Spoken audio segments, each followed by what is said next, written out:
Hey guys, what is up? Andy Bean here with Beanero Outdoors. First of all, I would just like to thank you, the viewers. Thank you for watching this video. But those of y'all who have already subscribed, gave me those likes, all that good stuff, thank you. Because I was really nervous about starting this. I was really nervous about doing this. But because of you guys, that made me feel totally better. So thank you from the bottom of my heart. Thank you. I do appreciate it. So what we're going to get into today is just my basic tackle for just trout fishing. Trout fishing is something I love to do. Easy meal for me. I've got several good trout streams that I can fish around this area, and yeah, trout fishing, I love it. So here we go. I hope you enjoy this. Let's get into it. All right, guys. So as I say in my quote that I always say for my YouTube channel, get out there. That's what I like to do whenever I'm trying to shoot these videos and stuff, is get out there. But Mother Nature is, yeah, she's not wanting me to get out there right now. So you know what? I'm gonna get out there on my porch and do this under a little bit of covered roof. So what I was saying is I'm gonna go over my tackle. My tackle is very simple. It's a very simple tackle that I go with. And what I use for trout fishing is I use spinners, hardcore on spinners. Power bait, like the power bait. And then third, if I can find minnows, minnows are great. Even night crawlers too. Like in the summertime, night crawlers work really good or in warmer weather. So here we go. This is what I'm going to get into. First of all, spinners.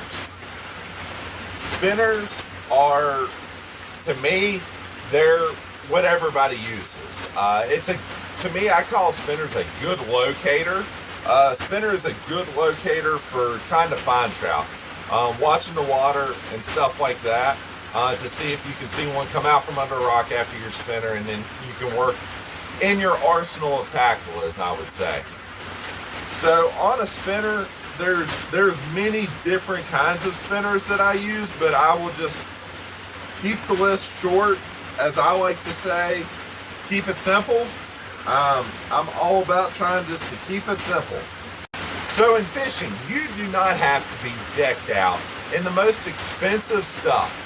I do not buy the most expensive stuff. If I can save some money, save some dollars, hey, that's great. I get to still have fun, enjoy what I do, and that's hunting, fishing, and sharing it with y'all. So I'm just going to go over my spinners from the cheapest one to the most expensive one that I pay a little bit more for. My most expensive one is my go-to, and we'll get to that here in just a little bit. So starting with the most affordable but still an awesome spinner, a rooster tail. This rooster tail is a silver spoon. I am a huge fan of a silver spoon. Some people like a gold spoon. They all come in different colors. See, that one's got a gold spoon, silver spoon, and all that. But the rooster tail, I am a big fan of it. This rooster tail is a quarter size as I drop it, but it's a 1/4 spoon for a rooster tail. It's a bigger rooster tail. They all come in different sizes, but this one is a 1/4 or a 1/4. So I like this one. Here, I'll see if I can't get a little bit closer up to you so you can see the pattern. That way, if you are wanting to buy it, you can. See, it's black with a black fly, and it's got that good silver spoon pattern. Rooster tail works really good. Something else I like to use is I like to go with a Panther Martin. This Panther Martin has a gold spoon on it, but it's yellow Panther Martin. Huge fan of them. I like to use a Panther Martin in a little bit murkier, muddier waters. You can still catch fish in muddy water or murky water. You can catch fish. It's probably not going to be as many, but you still can catch fish. It's just all about what you use. But I'm a fan of using a Panther Martin in higher water, murkier water, a little dirtier water. It's not as clear or green to it. Finally, my go-tos is like, let me stop real quick. A rooster tail is going to cost you about $2 at any store just about that sells them. A panther martin is going to be anywhere from $3 to $4. So my next one, what my go-to is, what I always fish with, is a Map spinner. I am a big fan of Map spinner. I am not endorsed by any of these guys. I wish I was, because my bank account would be a lot bigger. But Map spinners are just incredible. I love Map spinners. These are number 2 Map spinners. I fish with a number 2 or a number 3 Map spinner. Usually a number 2, because you can catch smaller fish on a number 2. A number 3 Map spinner, the hook is a lot bigger. So, but a number 2, you're not going to catch too many small fish on it. Sometimes you'll barely hook a little small fish that's following it. But those are my go-tos. I really like to use a silver Map spinner whenever the water is like a green to a clearish color. For some reason, they just love it. And the way a spinner is designed, yeah, people will say that a spinner's designed to look like a fish or look like a struggling fish. That's true. They're all designed for a purpose. They have multiple different reasons. But a spinner underwater to a fish sounds like what a helicopter sounds like to us up in the air. When a spinner is going through the water, it's letting the fish know there's a disturbance. There is something going on that's mimicking either a wounded fish or something like that. It's making that going through the water. And don't ask me to do that again, because I'm just kidding. But so spinners are made to do that. For some reason, a Mep spinner, it's just really good. I mean, it dangles there, but it goes around, it flips around. It's great. I've caught a ton of fish on it. The cons to a spinner, though, if you find a hole of trout that are sitting in that hole, you throw your first cast, throw a spinner out, boom, caught one fish. Here in Virginia, we have a limit of 6 fish that you can keep while fishing for the day. So, for trout, throw it out, boom, catch 2. Now, that third cast, you're going to throw it out, and you're probably, honestly, what I've seen from my experience, you're going to throw it out, reel it back in. As you're reeling, you're going to see those trout kind of like go at it, but not really like those first 2 trout just, really hit that spinner. Trout are smart fish. They're very finicky. There's a lot of finesse, and there's a lot of angle to them. A trout will, honestly, that third cast, those trout have wisened up. They've realized, okay, 2 of our buddies have just went missing, and twice we've seen that thing. It's driving us nuts that we want to eat or kill. I don't know about hitting that this time. That's the cons to a spinner. You throw it out the third time, you may catch a fish, but usually your first 2 fish, boom, boom, you'll catch them. Third throw out, you may not. It may take you 3 or 4 casts before you have another fish hit it. But then after that third fish that you possibly catch, I'm not saying you won't, because I have caught my limit in 1 hole on its spinners. It has been very rare. I have been doing this now for, I couldn't tell you how long. I'm 34. I've been doing this for a while. And like throwing out, for some reason, when you throw out that 4th cast, the fish, they really want to go at it, but they just will not hit it because they have wisened up. They have realized it. So that's where I like to switch it up. I like to go to a power bait. If I see that they're hitting that spinner, that means they're feeding. That means they're gonna go after it. So that's where I go to the power bait. Now, I have 3 power baits that are my go-tos that I go with. I love. Power Bait is a company owned by Berkley. Berkley is a big fishing company. Everybody knows them. But my go-tos, what I love to use this color right here. It's just yellow. Yellow or peach. They're almost the same color. Work great. This has got a little bit of glitter in it, but this is Power Bait Extra Scent. This stuff right here, I have caught a ton of fish on, just like a Mep spinner.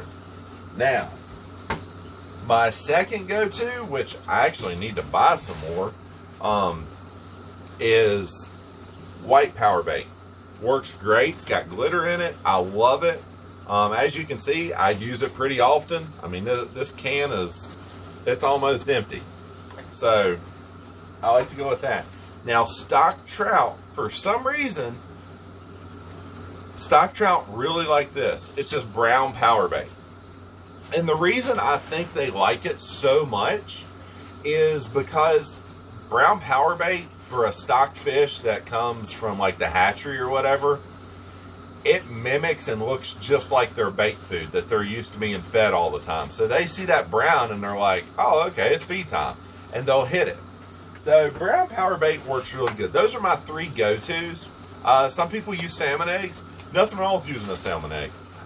They work great, but usually you have to, in my opinion, you have to switch them out about every third cast because they'll come off the hook or just rip off the hook.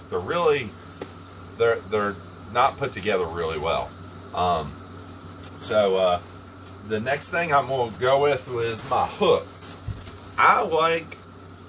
You will hear me say this so many times, especially when fishing, but also with hunting. Keep it simple. Just keep it simple. I use a size 6 Eagle Claw, just a red hook. You can get them at any store, but to me, that's my go-to. That's what I use for trout fishing. It works great. I take a clump of Power Bait, pull it off, almost put it into a ball, stick the hook down in it, and cover that hook up. But literally, I mean, this one's, I've got about 2 or 3 left in here. I need to get some more, but I mean, as you can see, that wrapper's been used. But Power Bait is my other one. Minnows, going to next. Okay, so where I live, in the area of Virginia that I live at, there are 3 common species of trout that a lot of people will catch around here. The most common is the rainbow trout.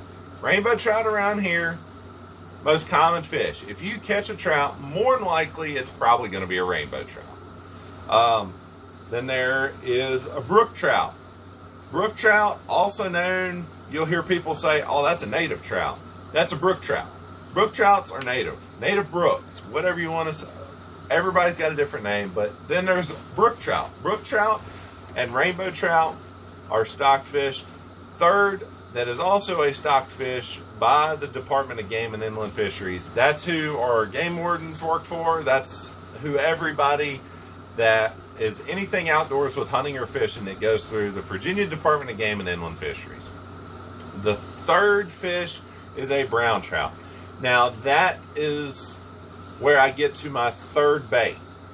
Minnows. Brown trout love minnows.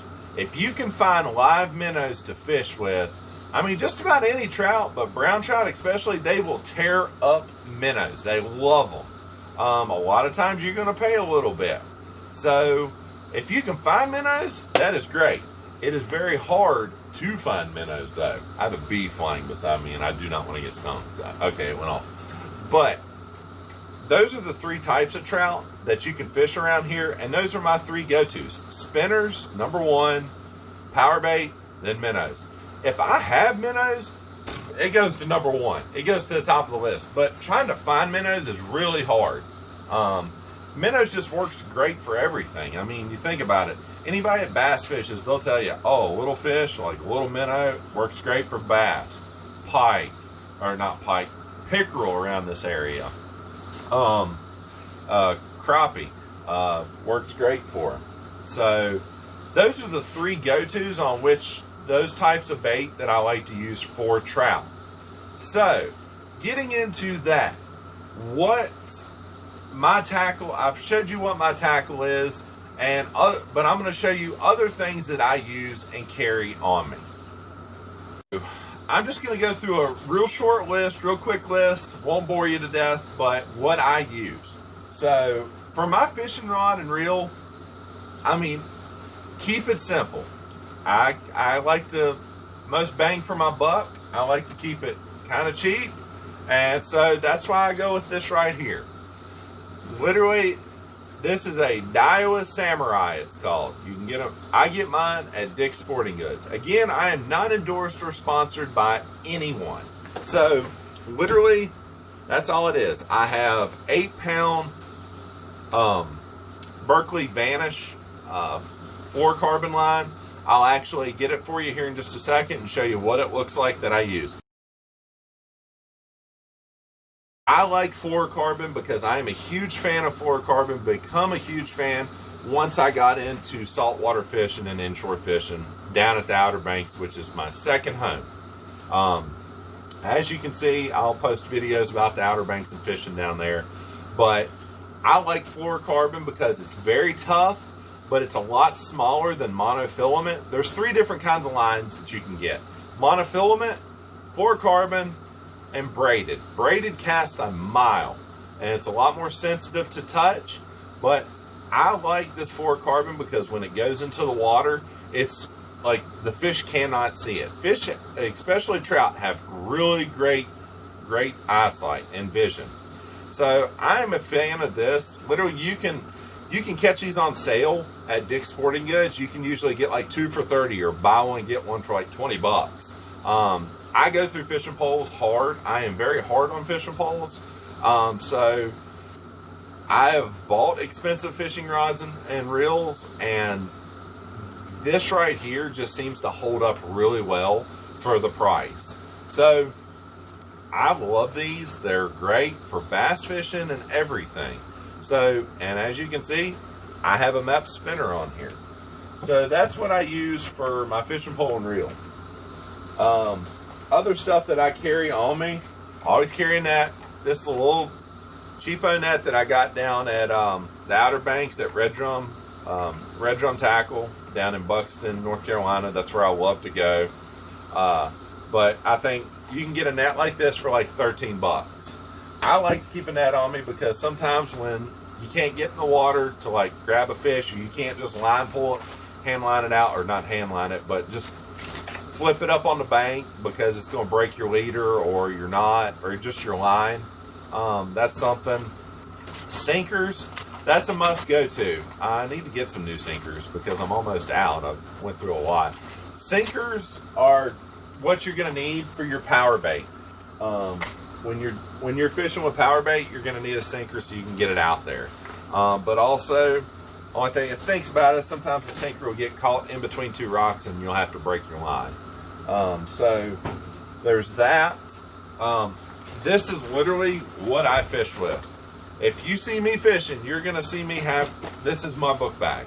This is an Ozark Trail that I got from Walmart for like 15 bucks. I can put all of my tackle in it. I can put my little fishing box, my little tackle box that I always carry with my spinners in it, and my hooks and sinkers and all that. I carry it right in there. And yeah, I mean, it carries everything I need. I can put all my power bait right in the front pocket, put my sinkers in the front pocket, zip it up. Getting into that, I'm just going to move forward with what's in my book bag, or my tackle that I carry, or my book bag that I carry my tackle in. So I've got my stringers. I've got 2 stringers right here. I always keep 2 stringers on me in case someone that I'm fishing with needs one and they got one. So you can tell this one's been used a lot. I mean, it's fraying right there. But these, literally, you can get a 3-pack of these from Walmart for like $2 maybe. I would advise getting a stringer. Stringers work great. They literally, all you do is, if you catch a fish that you want to keep, you take this, the gills on a fish are right here. You run it through the gills, out the mouth. It does not kill the fish. You just run it out, and then literally it has a ring right there. Put this part right through the ring, and it just tightens up on the fish. You can throw the fish right back into the water, and you can tie this around like a root, or you can actually, it's pointed, you can push it down into the ground, put your foot on it and ram it down more. Usually a fish is not going to yank your leader out of the ground. You do want to make sure that it is always secured on something, because I have had fish take my stringer and almost get away. Next, just a pair of simple like needle nose pliers work, any kind of long pliers like this. A lot of places will try to sell you like fishing pliers. There are certain types of fishing pliers which are good, because I mean, if you're fishing salt water, they're gonna rust. Salt just makes stuff rust. But around here for fresh water, what I would recommend, go to Walmart. Yes, in the fishing section, excuse me, they have fishing pliers. I wouldn't buy fishing pliers. I would go to the hardware section, which is like, I mean, the Walmart I go to about 10 aisles over, and go to the hardware section, get you some needle nose pliers, longer pliers. You spend like $1 to $2. The fishing pliers that they sell in the sporting goods section at Walmart or anywhere, you're gonna spend like $6, $7. Save $5, just buy some cheap pliers. They all work great. Just make sure that, just try them out, test them out, make sure they're durable, make sure they're strong. But that's what I would advise. Keep it simple. As I say, keep it simple. Save some money. Instead of buying like some high dollar $50 bag, this one's literally less than 20 bucks. Just buy you a little small bag like that. You don't have to buy really expensive stuff to catch what the expensive stuff catches. I mean, if it catches fish, hey, it works. As you see, I've got glasses up here, but also I keep them on me. I always keep 2 of everything on me, just in case one goes down, I've got another. Or if my buddy that I'm fishing with, if I'm fishing with somebody, they forget something, oh, don't worry, here you go. Something I like to carry on me. Those are things I like to carry, but I like to keep a thing of sunglasses. Now for me, I am a huge fan of like an amber colored polarized sunglasses. Polarized sunglasses are the way to go. So, I mean, as you see right here, I'll put them up to the camera. That way you can kind of see, you can see me through them. The amber colored, I feel like it makes it brighter outside, but also you can see into the water with polarized sunglasses so much better. I always keep a pair of sunglasses on me. Usually I always wear a cap, just because I'm trying to keep the sun off of me the best I can. But that's pretty much the basics of what I have that I use for trout fishing. It's pretty simple. I would say you can spend less than $100 for your tackle, your gear, everything. I fish, some people fish in waders when it's warm and stuff like this during the warm time weathers. I just fish in a pair of tennis shoes, or I like to rock the Crocs. But you don't have to spend a ton of money to do something that you enjoy in fishing. Now, you do have to spend some money, because you have to get all those stuff. You got to pay to play. But I'm hoping this can help you out. And so from here, we're going to go fishing. We're going to get in the creek. Hopefully it's not muddied up yet. We've been getting a lot of rain here lately, but hopefully we can get in it. I'm just going to be strictly fishing with a spinner. Just a spinner. So let's get out there.